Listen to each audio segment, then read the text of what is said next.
Thanks, Program Director. Thanks, Prof. Bright.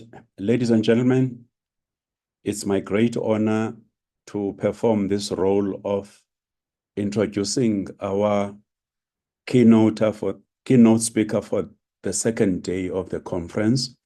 So our second keynote speaker for the ASFI conference.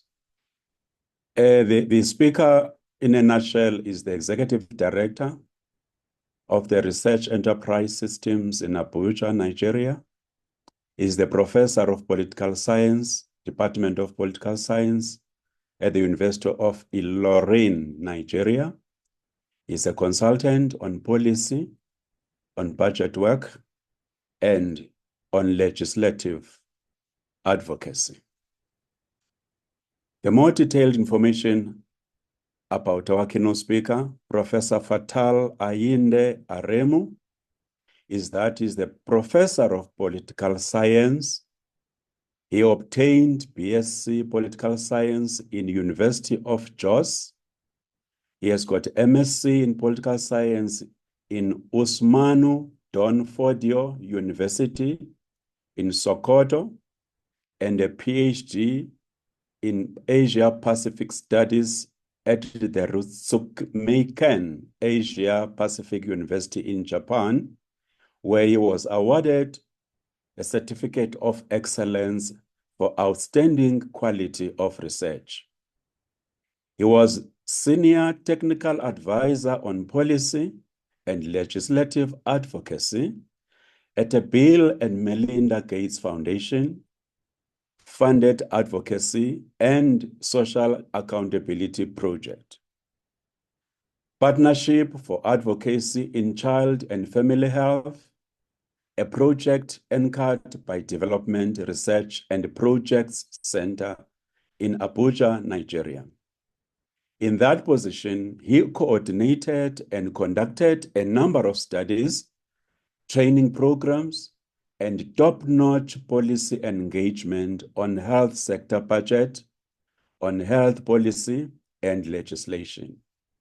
Before joining the DRPC, he was the head of socio-political unit at the National Institute for Legislative and Democratic Studies, National Assembly in Abuja, where he conducted policy research and training activities on policy-engaged research, bill analysis, and budget tracking for legislative aides, and parliamentary staff. As part of the ongoing reform and modernization of the federal civil service in Nigeria, Professor Aremu designed, organized, and facilitated retreat programs for federal ministries, information and culture, as well as Federal Ministry of Labor and Employment. He supported both ministries to sensitize and educate federal civil servants on the implementation of the Federal Civil Service Strategy and Implementation Plan 2021 to 2025.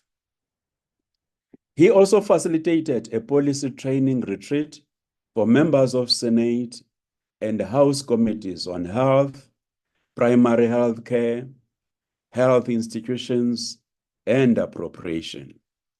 The retreat, which took place in Pan-African Parliament, Midrand, South Africa, also involved interactive sessions with the South African parliamentary committees on health and appropriation in Cape Town, South Africa.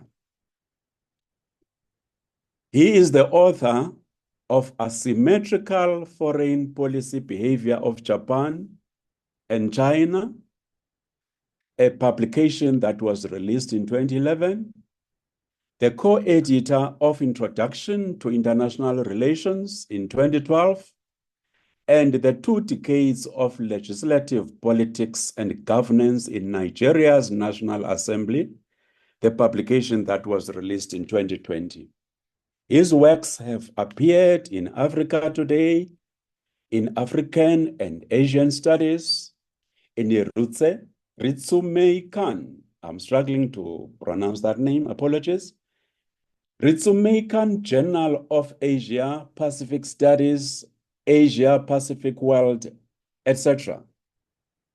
He completed his tenure as a directing staff at the National Institute for Policy and Strategic Studies, Nigeria's apex policy think tank in 2022, after which he became the Director of Knowledge Management and Innovation at the Development Research and Project Center, Abuja, Nigeria. He is the Executive Director, Research Enterprise Systems, as I mentioned before, an independent and non-partisan research, strategy and capacity development outfit based in Abuja. Ladies and gentlemen, our second keynote speaker today is presenting for us on a topic, Pan-African Research Collaboration, the power of home diaspora connectivity. What a powerful topic. Over to you, Prof. Thank you very much, ladies and gentlemen.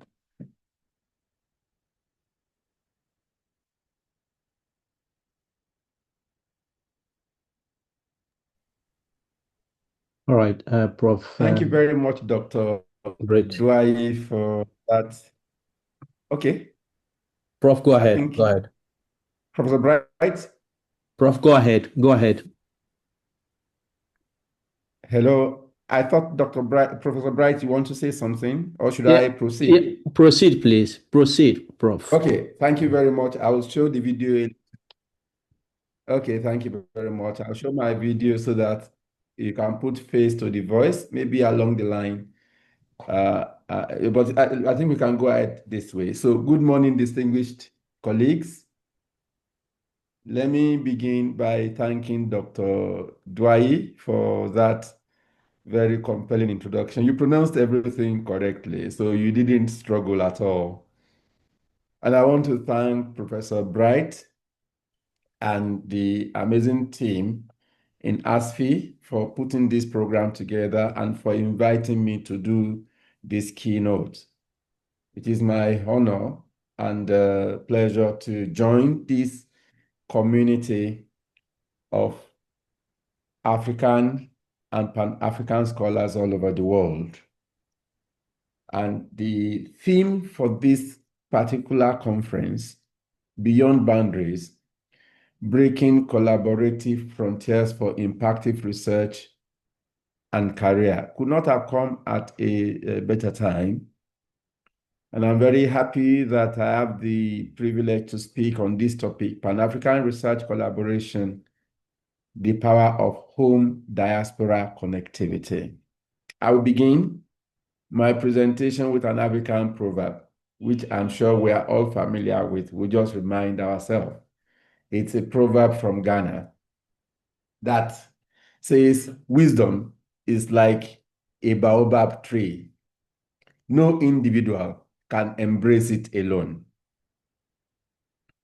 We all know baobab tree. It's a very big tree. There is no individual that can embrace it. And that symbolizes the essence of knowledge, wisdom, and experiences. So the idea of Pan-African research collaboration is rooted in the African philosophy, African tradition, and African culture.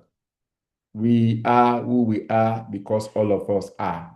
That Ubuntu philosophy, which we all know.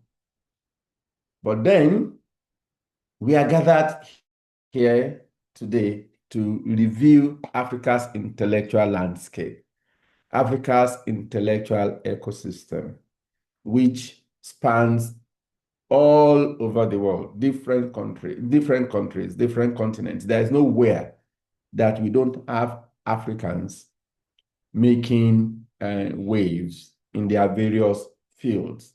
But also back home, we have Africans who are also holding forth and generating compelling set of knowledge that was supposed to be used to drive the progress of the continent. If I may summarize this presentation in one word. The challenge has been that of fragmentation, of not having a coherent framework to connect both the scholars at home on the continent and those that are outside of the continent, the diaspora community. So what I'm going to do is to share my thoughts on this particular subject and profess some way forward, and we can have conversation around it. With your permission, let me just switch off the video so that the network can be very smooth. So if there is anything that we need at this particular moment, it is that the talent at home, particularly of young and emerging scholars, and the expertise abroad, how do we integrate them seamlessly? And that's why the movement that ASFI represents is a very important one that all of us must support, and we must ensure that we sustain it going forward, because I will argue that connecting home-based scholars with diaspora intellectuals is not just something that is desirable. It is of strategic necessity. It is something that we need now if we want to really if we want to optimize the continent's research capacity in order to advance the development of the continent and position Africa as one of the top global thought leaders. And I will want to argue further that there are still so many untapped potentials in Africa's knowledge ecosystem. We have huge advantage in several areas. The home-based scholars, the home-based intellectual community are quite familiar with local realities, the cultural nuances, and the policy dynamics in the domestic ecosystem. They are also well attuned with the grassroots complexities. But at the same time, on the other hand, the diaspora community that are operating from all over the world, they are embedded in world-class institutions. They have cutting-edge laboratories. They have influential networks. They have access to funds. And they also have access to high-impact platforms. So what this means, like the proverb that I shared from the beginning, no single individual can embrace the baobab tree. While the home-based scholars have their areas of strength, they obviously have their areas of weaknesses. The diaspora intellectuals, African intellectuals, also have their own areas of strength, but they do also have their own weaknesses. So how do we bridge this so that we can harness the strength of the diaspora community and combine it with the strength of the home-based intellectuals so that we can then become together a stronger community to drive Africa's development and Africa's progress? And if we are to achieve this, we have to overcome fragmentation. We have to make sure that the diaspora community connect more seamlessly with the home-based scholars.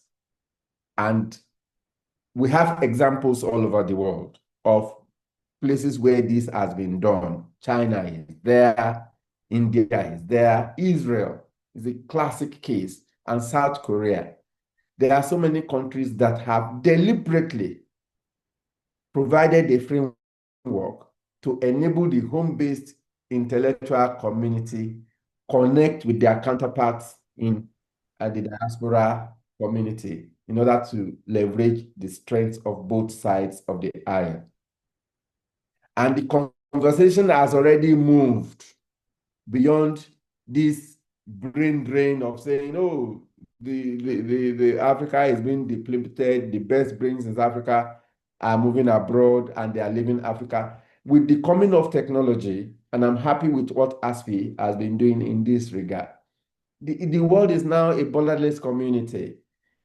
We are now in the era of brain circulation, of where knowledge recognizes no boundary. Those technology platforms have already provided a leveling ground for scholars to interact seamlessly and to share ideas across borders. It is no longer difficult for a scholar, a scientist in Ghana, to connect with their counterparts in the United States. The same thing with Nigeria, the same thing with Kenya, the same thing with South Africa. With the coming of technology, we just need to put in place appropriate frameworks to enable us connect these energies across boundaries. But we have barriers, if we have to be honest with ourselves. There are still barriers that we have to, even if we want to be deliberate, even if we want to be intentional in leveraging the strengths of the home-based intellectual community with that of the diaspora community, there are still hurdles that we need to deliberately surmount. We need to have mechanisms to enable us to overcome them. And that is harmonizing the agenda of the home community and the diaspora community. Because in most cases, there is a disconnect at that particular level.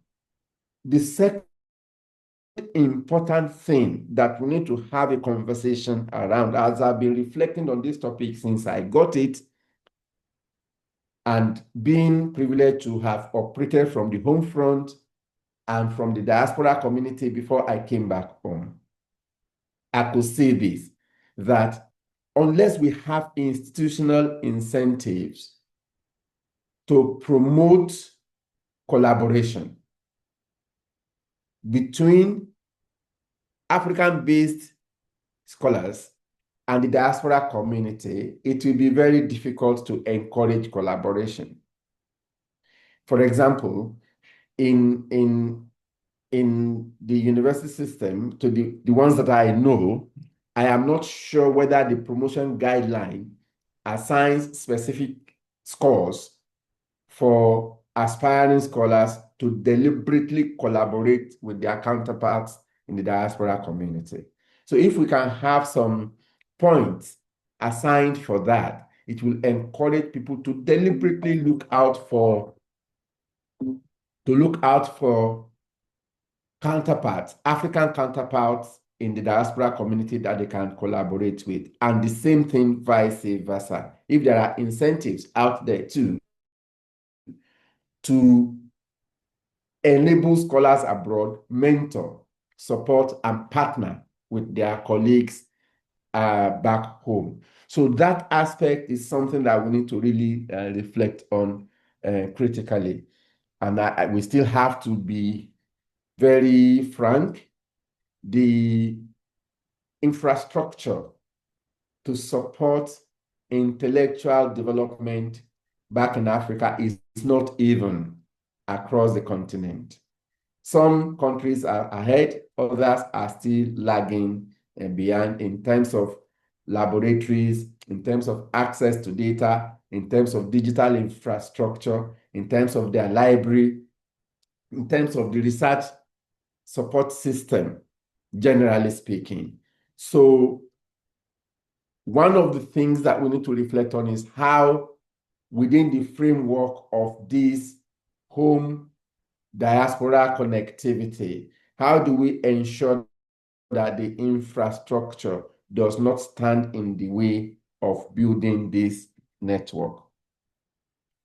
The fourth one has to do with trust building. In some instances, the diaspora community, sometimes the scholars there, they feel disconnected with the home front.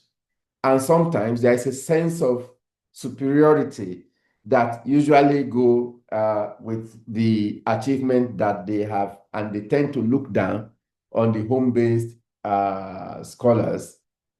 Whereas home-based scholars feeling unrecognized might not also trust the diaspora intellectuals.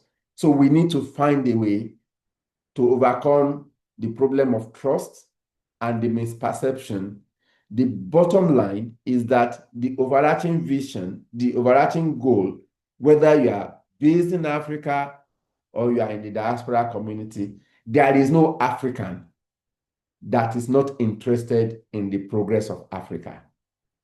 And there is no African that will not agree with the fact that no community will help Africa to develop unless the Africans do it themselves. So if there is anything that we don't need in the intellectual community, it is this fragmentation and lack of trust, because we have a common purpose. We just need to find a mechanism to, because anywhere that there is asymmetry in terms of access to resources, access to opportunities, there is tendency to be a problem of trust. Probably the home-based scholars will feel, oh, they just want to take advantage of us. They want to extract data for us. They want to use us and dump us again. Whereas on the other side, the diaspora community might feel, oh, they don't have the kind of skill set. They don't even understand the basic things. As long as we are unable to overcome this perception and that perception gap, it will still continue to be an obstacle to forging a very strong community between the home-based scholars and the diaspora community. And then, of course, we cannot discountenance the environmental factors that also might stand in the way of building a strong diaspora home-based community in the intellectual arena. And that has to do with changes in policies on immigration, for example, changes in policies around access to grants, and some other bureaucratic constraints that are extraneous to intellectual pursuit, but at the same time are a huge barrier in the process. So, but these obstacles are real, but they are not insurmountable. Once we can work together, we can come up with strategies to create a safe space for African intellectuals to cross-fertilize ideas seamlessly, whether they are home-based or they are in the diaspora. This now takes me to the next point, major point of what we need to do to unlock the potential of Pan-African collaboration. And I will say that we begin. This has been done before, but we now have to do it with greater vigor to build a strong continental research networks that deliberately and intentionally bring on board the diaspora scholars. And this we have to do, not just they are coming in as guest scholars or this one, they should be seen as co-owners, co-creators. The same thing that the diaspora community must deliberately overcome the asymmetrical thinking in terms of access to knowledge and access to resources. So we all should see ourselves as equal partners in the ecosystem. The second major area that we need to focus attention on is to find a way to create seamless mobility pathways or to strengthen opportunities for virtual collaboration platforms. But virtual, as Africans, virtual platforms are good, but we are humanists in Africa. Humanity is central to our relationship. We are humans.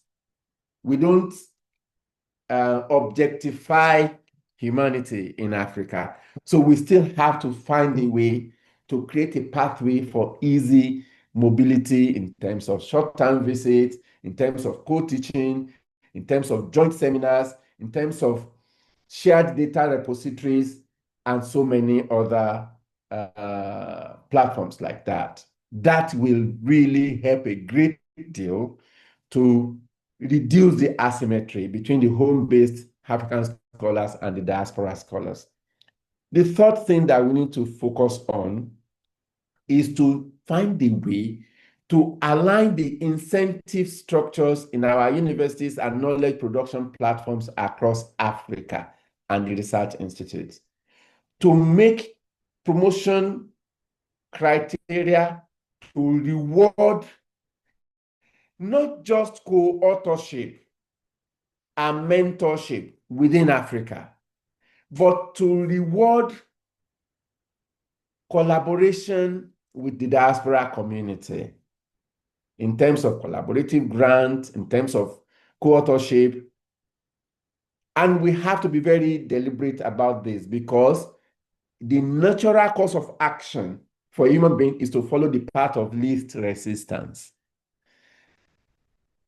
So our promotion guidelines, promotion procedures, and manuals, we need to change to encourage young and upcoming scholars to seek deliberate collaboration with the diaspora community. And the same thing has to be done within the diaspora community to also look back home by ensuring that promotion is tied and aligned. The incentives will become restructured in such a way that over the next 5 to 10 years, we'll see a stronger community of African-based scholars and the diaspora community working together.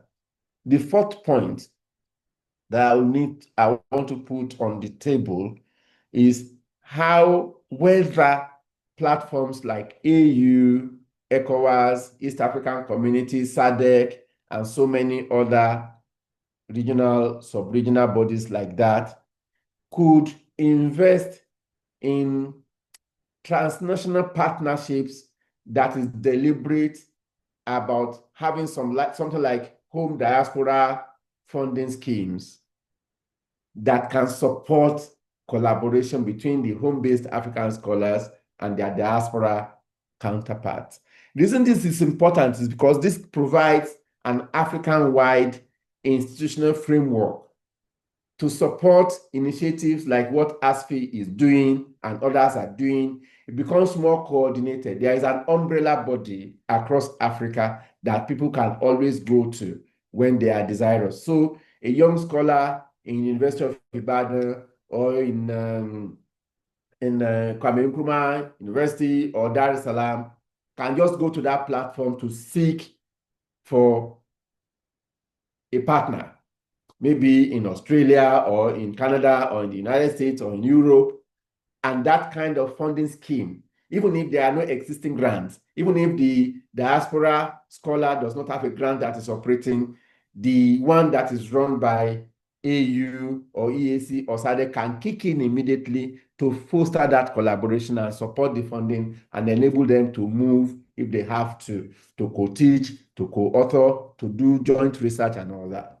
That will make it very easy and accelerate the process of building the bridge and strengthen the connectivity between home-based African scholars and their diaspora colleagues.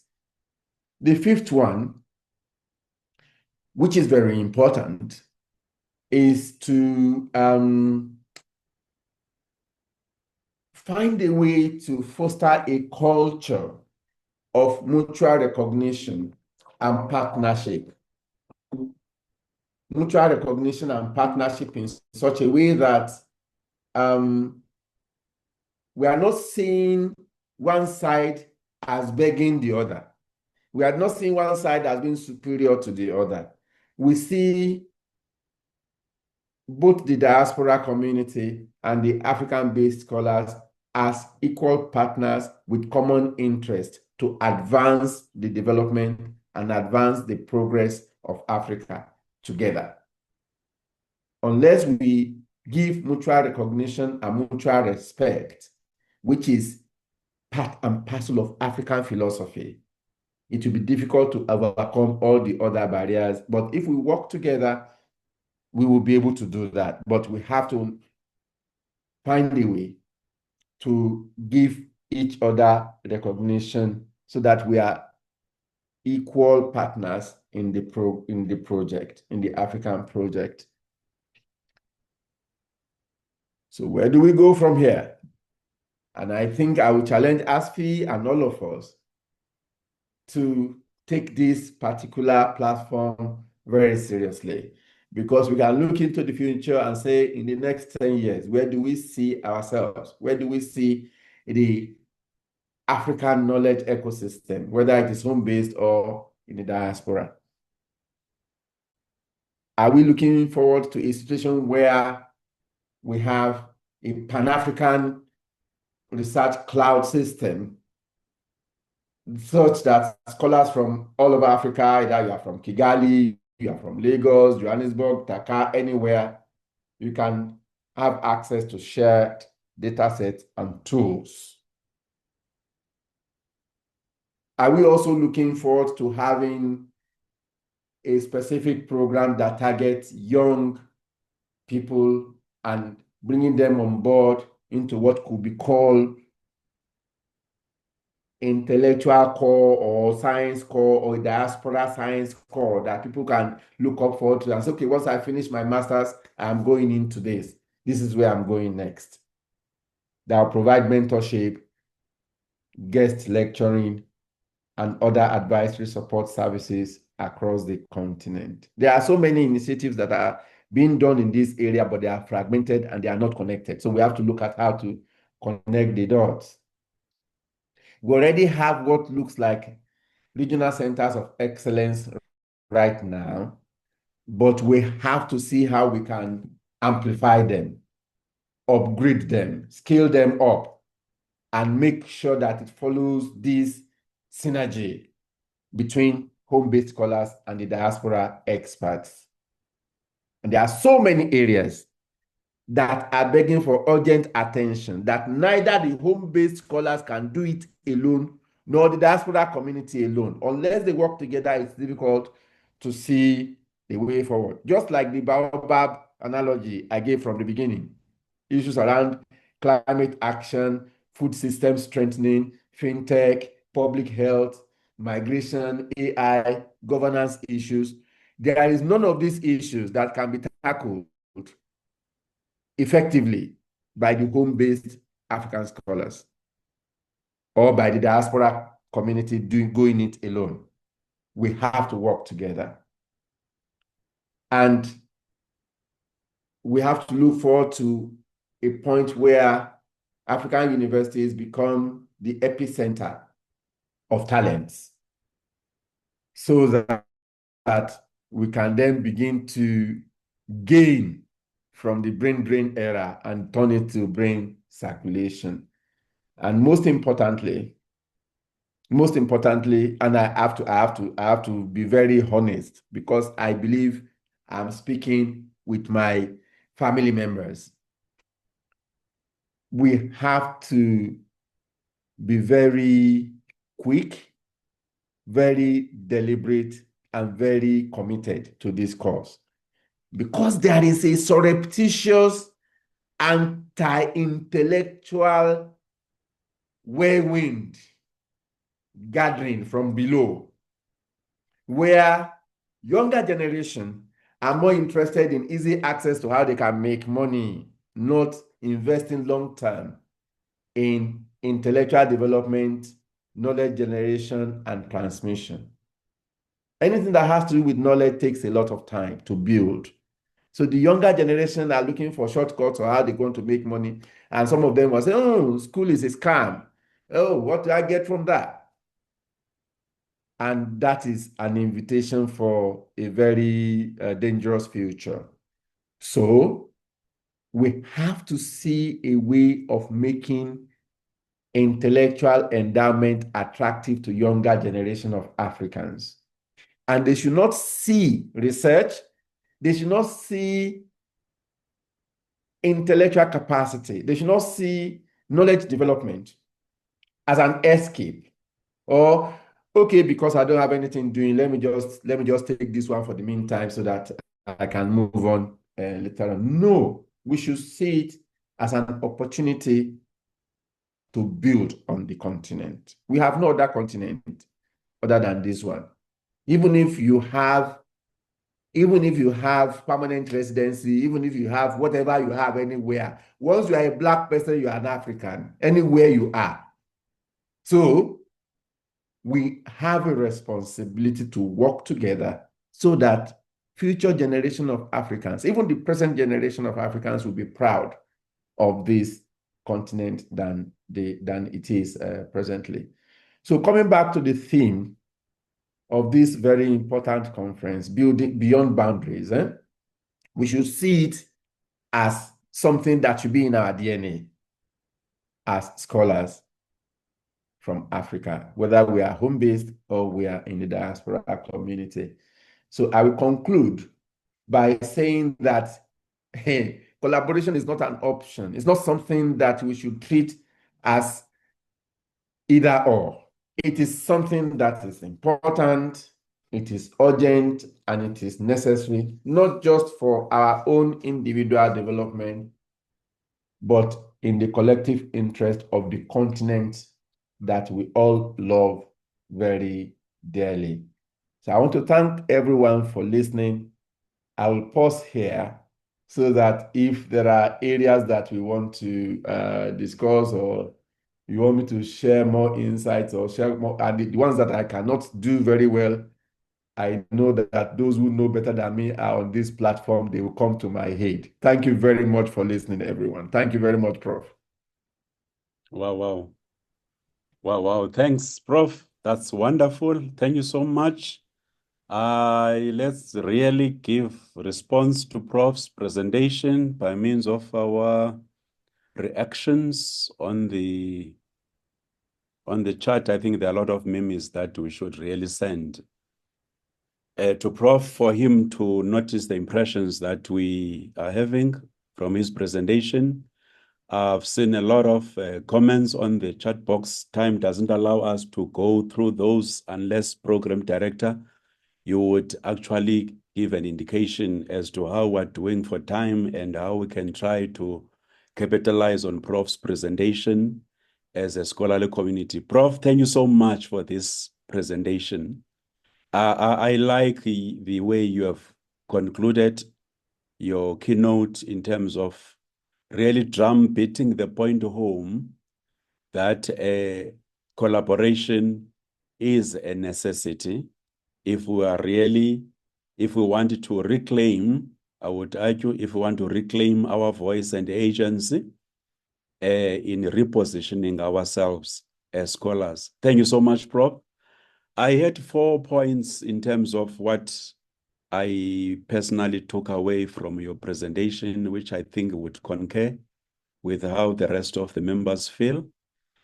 Your approach in terms of having Pan-Africanist thinking or philosophy as lived in your presentation, that is very, very compelling. I like the fact that in your presentation, you defended not just your identity, but our identity as Africanist-oriented scholars. And there's no better way where you did that well than actually invoking the analogy of a baobab tree.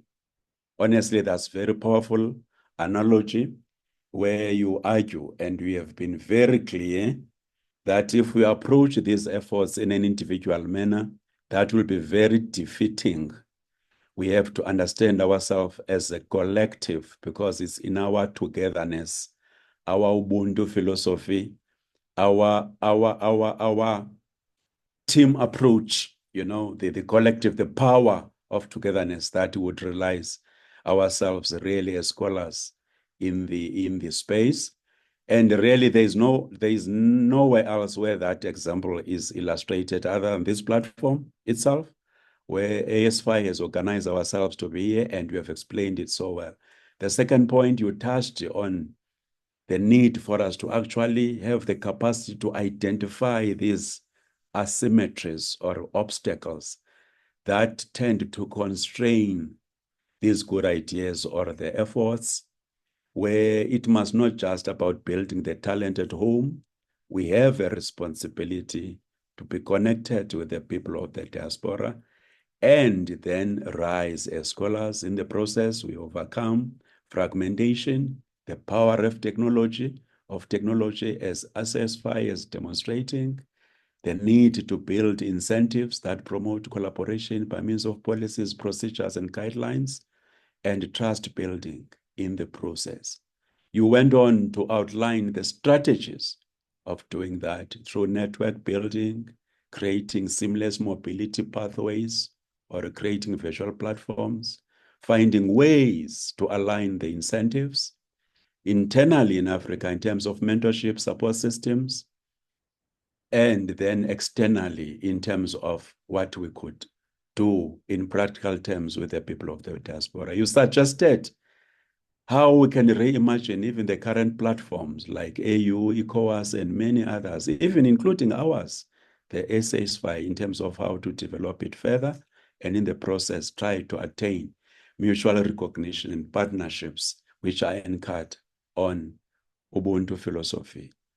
Now, the fourth point you raised was powerful. Prof, thank you so much. Where do we go from here? You gave very clear suggestions, even for the AS5 platform itself, the need for us to build these institutions, to institutionalize them at a more amplified level towards being resilient structures, targeting youth, and doing that in a very quick and deliberate ways while we are being patient in the process and avoiding the instantiation of our system, McDonaldizing our efforts, but patience while focusing on transformation, impact, and quality, which has been the theme that AS5 was following in this 2025. Ladies and gentlemen, I want to believe you fully agree with this summary, that indeed we should be thankful to our conference organizers for bringing such a powerful keynote speaker today, who has really helped us as this AS5 community to actually transcend to the new trajectories as the community of practice building collaborative international research projects, as AS5 has done so well this year and as well exemplified in the awards that witnessed yesterday. Program Director, over to you. Please lead us as to what to do next. How are we doing for time? Thank you very much. Over to you, Program Director.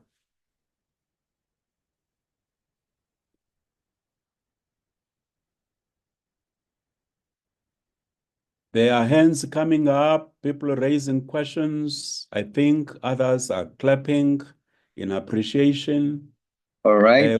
We've got almost 140 people in the audience, Program Director. I hope you are noting That's that. right. Over to you, That's sir. right. Over to you. Thank you very much. Thank you so much. Thank you so much, Doctor. We appreciate your coordination. That was awesome. We're going to invite Professor Bright to give a remark, word of thanks to our guest speaker. Right. Prof. Prof. Fatai Aremu, I hope you can see my face. Yes, I want to thank you for this. I told you how I got to you. I have my colleague, Dr. Kellen Giambati, from Karatena University in Kenya. Yeah, I was teasing her after she sent me your link. She was one that suggested that I contact you. I didn't know you before, so I was teasing her, telling her that you have lots of tango with Nigerians, and that is because we have had a speaker on our platform from University of Ibadan. She suggested that as well. And so I was asking how you get these Nigerian fantastic speakers.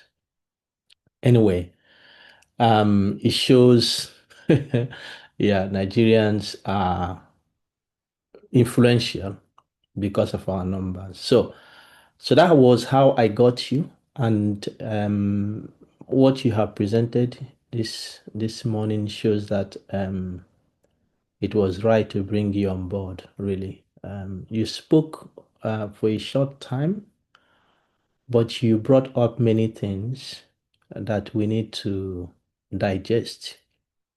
I don't want to go through the summary.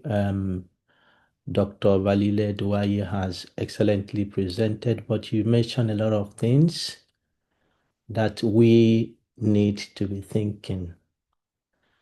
And as you were speaking, I was really thinking that some of these things are not new.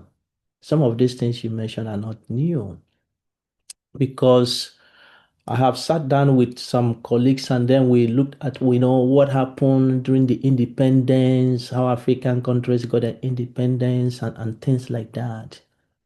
And you realize that many of those who took up the bull by the horn to call for independence were often trained abroad.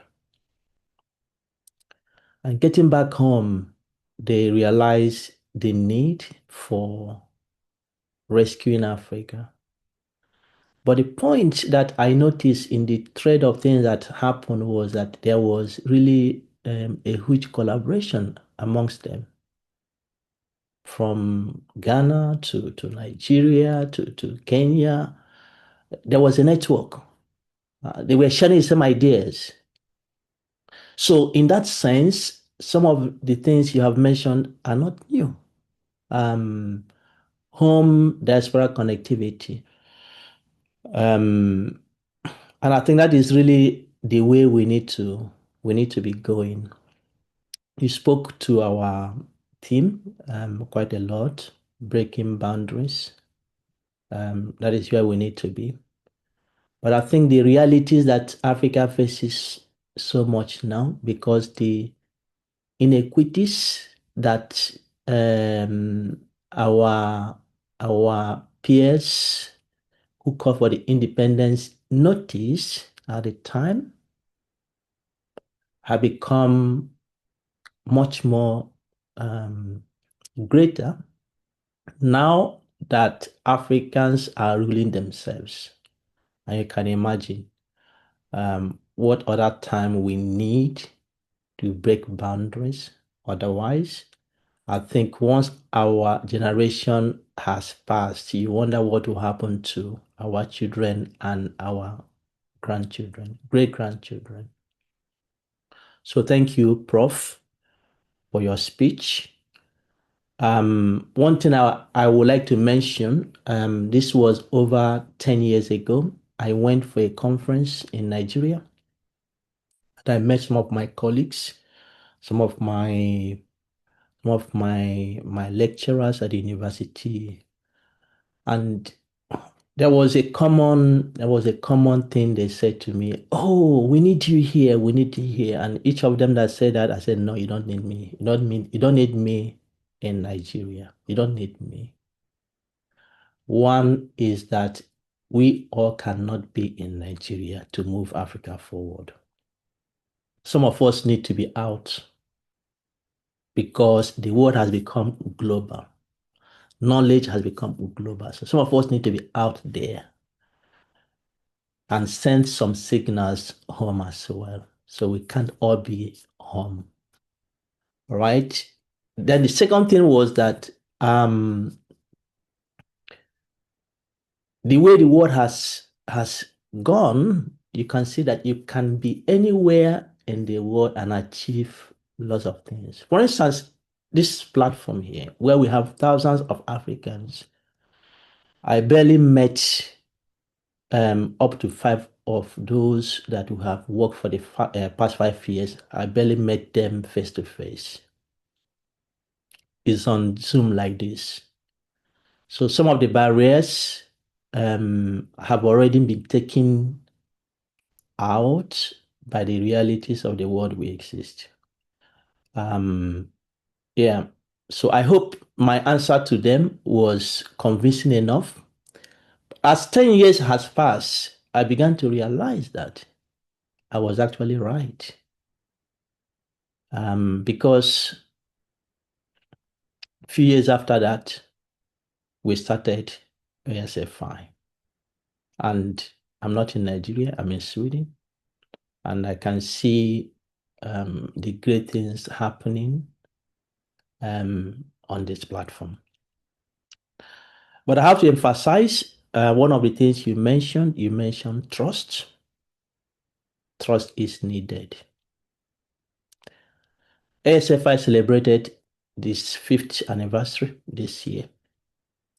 And after the program, somebody sent me a text and said, I have been on ASFI for up to 5 years. But it's just now I'm realizing what ASFI is about. All right. And so the distance that exists, some of the social cultural things you have mentioned can mean that people may be slow in trusting, or people may eventually not trust at all. But I encourage every one of us to put our needs, as I mentioned yesterday, as a common thread that runs between us, so that we can encourage trust. Another thing you mentioned, which we resonate in ASFI, if I say it in my own way, is that for Africa to move forward, it can only take Africans to do that. It can only take Africans. I don't know how much we realize it. Perhaps those of us who are in this part of the world understand this much more than those who are in Africa. And that is clear even to my children who are born here.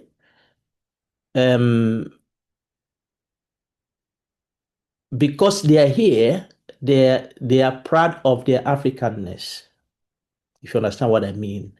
So Africans who are in Africa may not understand these things. Some of them are not. It takes you time to realize it, but that is a fact. It will take Africans to develop Africans, and I don't know how much time it will take us to get there to have that realization. You mentioned need for infrastructure platforms, and I am happy we don't have time for me to show you what is happening on ASFI, but we have been thinking ahead, and we presented yesterday a bit as Fiscola, which we have developed to bring Africans together.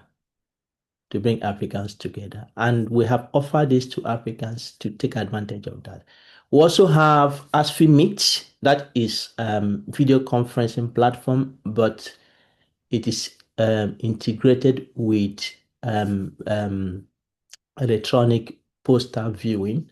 That is what we are using for our conference poster viewing tomorrow. We have used it last year and the year before. The 3 years we have had this conference, and still in the process of development.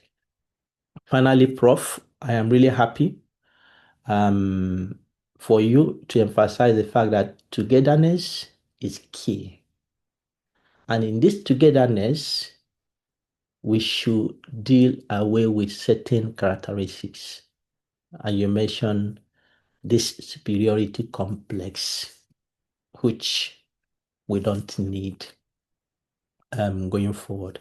Prof, it's not to rehearse your speech or to really summarize what Dr. Valile has fantastically done, but just to let you know that you have raised powerful issues in short time.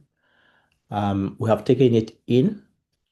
And in doing this, I would like to tell you that I have not known you before, but you have exposed yourself to us.